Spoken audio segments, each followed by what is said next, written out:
સવારના 6 વાગે.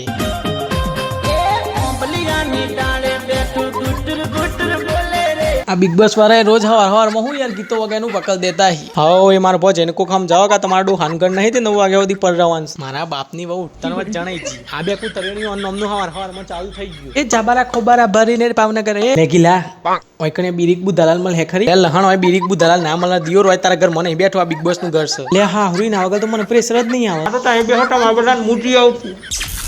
બપોરના 12 વાગે બિગ બોસ કહેવા માંગે છે કે તમારે એક કામ નક્કી કરવાનું છે જે તમારે ડેલી રૂટીનમાં કરવું પડશે. હું તો રોજ ખાલી કચ રજવારી. ઓ ખબર જ હતી ગદ્દી તમે તો આડો જ ફાટવાનો છો. કોઈ બોલતા ના હો હું વાહણો દોય હું પોતો કરે ઘરમાં આખા હું કપડો ધોય અને હું બધાનો કોમ ચેક કરે બરાબર. હા તમારે બધાનું રેદું પર આ બિગ બોસ પોતી હે એમ ને કારણ કે તમારે કોઈને ખાવા તો બનાવું નહીં. હા એ તો મોતી ટોકવા આવ્યો છે કે એટલે કોઈ નહીં કરે. એ શેડારી હું ચલી તારે હે હું છે એક જ લાફો મેં દાઢારી તો આ બધી